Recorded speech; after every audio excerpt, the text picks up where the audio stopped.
Rad is the phenomenal 80s movie about the radical world of BMX racing. We learn that the key to being a good BMX biker is to never ride it like an actual bike. Cut. Come on now, boys. Just ride your bikes across the frame, smile and wave. Boys, are you listening? And even though I could fall, I'm prepared to lose the fight. Incidentally, though I could fall is the exact reason why I'm not a BMX racer.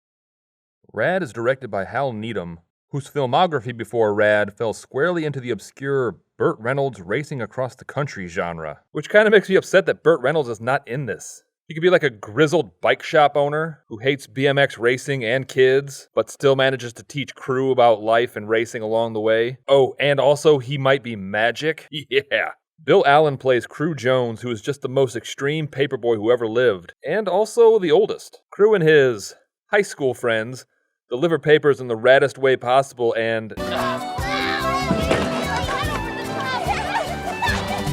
guys don't shut up. I'm gonna tell your father tonight. And oh my god, she doesn't even notice. How drunk is that woman? She's got her kids in the car. That's not rad at all. Oops. The world would be a lot better off without kids. Alright, that was extremely rude, but kinda rad. And this crotchety old man is Burton Timmer, and he's played by Ray Walston, who, like Maggie Smith, was always 80 years old. Crew's radness doesn't stop at sticking it to old squares. He's also rad to the stuck-up preppy kids. UCLA, SMU, Yale, and down below! Now that's one juvenile asshole. Oh no, I bet that'll come back to haunt Crew later. Also, I know you're rad and extreme, but don't ride your bike through people's grass. People are f***ing weird about their lawns. Duke Best rolls into town, and he's the owner of the Mongoose Bicycle Company, and along with Mr. Timmer, they're bringing Helltrack to Cochran, Oregon. Helltrack is the most extreme BMX race ever, with a top prize of $100,000 and a new Corvette. Yep, these look like two people that would bring a radical bike race to town. The event will bring in lots of professional riders, and they'll hold a qualifying race for the locals, and the winner of that gets $10,000 whether they win Helltrack or not. Crew and his friends are hanging out when Sergeant Smith challenges them to a race. I guess you have to realize that in Oregon in the 80s, didn't really have much in the way of entertainment, so racing the local law enforcement was peak fun times. Oh man, racing through a lumberyard? That is radically negligent as hell. Crew needs his mom to sign the permission slip to race in Helltrack because he's a minor. But she doesn't want him to because that's the same day he's retaking his SATs. I mean, can he retake the SAT the following day? So to kick off the Helltrack festivities, they put together the most extremely radical spectacle possible. A dumpy parade through town. And man, I miss the days when conversion vans were the go-to parade vehicle. Helltrack in this hick town. They gotta be kidding. This is a joke. On the parade route are the riders from Mongoose Bicycles, and you have the twins Rex and Rod Reynolds, and the number one BMX racer in the country, Bart Taylor. Bart used to go out with the other Mongoose rider, Christian, played by Lori Loughlin, and Bart stops the parade to try to hit on her.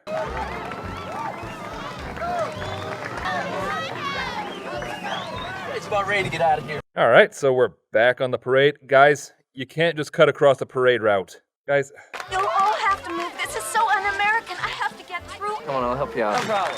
Watch out, you guys. Let's move over. Whoa! There you go.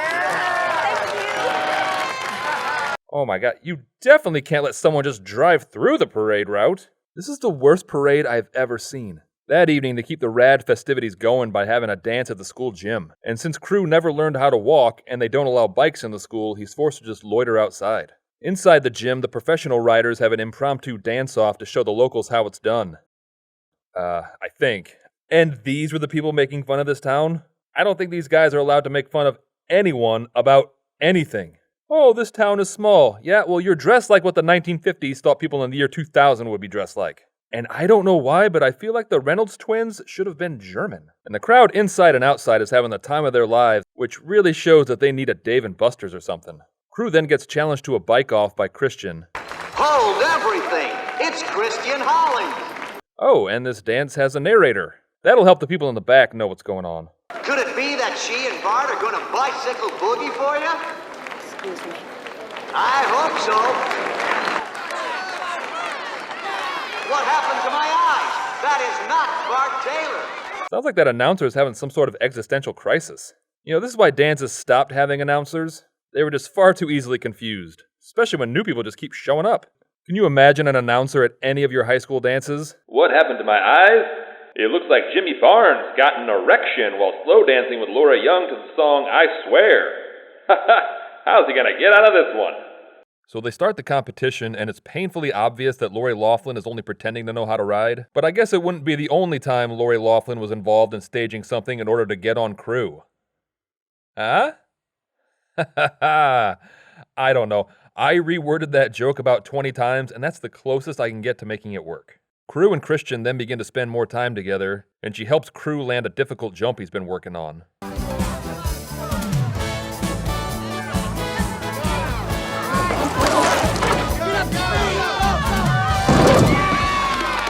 I once jumped my bike off a curb that was a little higher than I thought, so I know how these kids feel. It was a rush.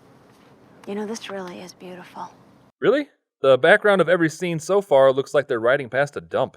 Christian convinces Crew to skip the SATs and race in Hell Track. You don't have to give up college. My sister took 6 months off and then she went back to school. It didn't hurt her. Are his only two options to take the SATs tomorrow or 6 months from now? Get that. The paperboy thinks he's a pro. Who the hell are you? Oh, you're that dude from the beginning. I'm sorry, your agent should have told you. We have far too many douchebags in this movie as it is, so we won't be requiring your services anymore. So sorry. Crew forges his mom's signature on the minor release form, and we finally get to qualifying day. There are 3 qualifying rounds, and the top 20 racers will get to compete in Hell Track. Crew qualifies, and his mom shows up to lecture him. The only thing I'm good at is riding this bike. Oh my god, it's really sad when you say that out loud. I can take those SATs anytime, maybe in 6 months. I want you to make me a promise that in 6 months you'll take those SATs no matter what. Is there like a traveling SAT salesman who only passes through Cochrane twice a year? I bet his name is H.T. McGillicuddy, and he has a handlebar mustache and a bowler hat. Ooh, and there's speculation that he might be magic. Duke Best meets with Crew to offer him a spot on the Mongoose racing team, but only if Crew throws the race so Bart can win, because Duke has millions of dollars in Bart Taylor apparel that is useless if Bart doesn't win. In order to keep Crew out of the race, Duke makes up a new rule that every rider needs to have a sponsor. The sponsor pays for your expenses and then you promote their product. For instance, hi, Jer. He obviously races for Coke. He races for drugs? Disgusting. Crew's sister Wesley designs a rad t-shirt for Crew, so Crew decides to use the $10,000 he got for qualifying to start Rad Racing, which will then be his sponsor. They sell the shirts for $10 a piece, and the townies are loving it.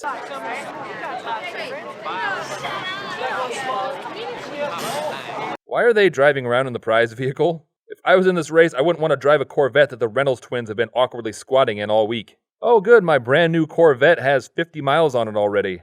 And it has that weird Reynolds smell. Best then makes up another rule that every sponsor has to have at least $50,000 in sales. At this point, it seems hopeless, so Crew then goes to sulk in a foreman's trailer at a construction site? Is Crew a foreman at a construction site?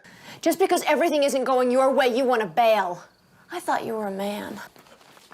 35 years old, Christian. Of course I'm a man. Town meets to try to convince everyone to help out Crew, and they band together and raise $50,000 so that Crew can compete. And Bert and Timmer personally bought $27,000 worth of Rad shirts, even though he'll lose money if Bart Taylor loses. That's great and all, and I'm glad Timmer doesn't suck, but those are the actions of someone who just recently found out he was dying and is now trying desperately to avoid going to hell. Or he's just trying to be a good person. I don't know. What do I know? The town coming together in support of Crew reminds me of the time we had a unicycle racing competition called Heckfest, and the townsfolk believed in me so much that they raised $30,000 so that I could join. There was a write-up in the local paper, and it just really gave the town something to rally behind. But once the race started, my shoelace got caught, and I ate shit almost immediately. And I was just on the ground screaming, "My coccyx! My coccyx! Oh dear Lord, I think I've broken my coccyx!"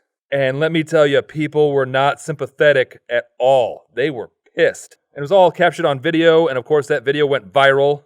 Damn it, Disney was right. And it pretty much ruined my life. So looking back, I would have been better off never having tried at all. So excuse me if this movie doesn't make me feel good. You better leave, honey. I don't think I want you to hear this. Nobody wanted to hear that. Oh man, that smells like baby food. Best then tells the Reynolds twins to take out Crew during the race. God, what I wouldn't give to go ass sliding with you right now. I'm sorry, you want to do what with her? So we finally get to Hell Track, and it is a veritable who's who of the BMX world. Riding for Team Hutch from Canada, Jeff Ingram. I'm Jeff! For Team Robinson from San Diego, Richard Fleming. Oh yeah, just call me Dick Flem. Robert Loop of Los Angeles for DK Racing. I was in Terminator 2. The Powerlight Racer, Danny Millweed.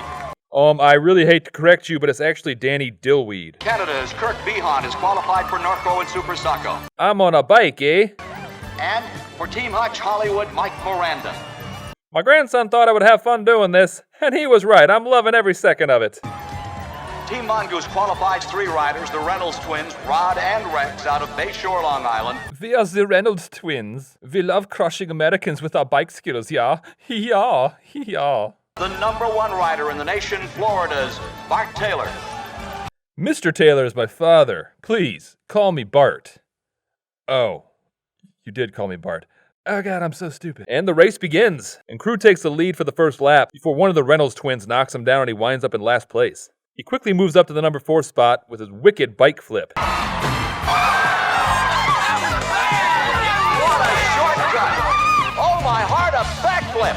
Hulk Hogan, eat your heart out! Did Hulk Hogan race BMX bikes? Can you imagine Hulk Hogan on a BMX bike? The dude is 7'2", 450 pounds. Alright, he would just crush that bike. With 1 lap to go, Bart takes a commanding lead, but he doesn't want to win by cheating, so he knocks one of the Reynolds out of the race, and he stops to let Crew catch up. And it's neck and neck, and Crew manages to cross the finish line first, and he wins Helltrack, $100,000, and a Corvette that will need to be deep cleaned.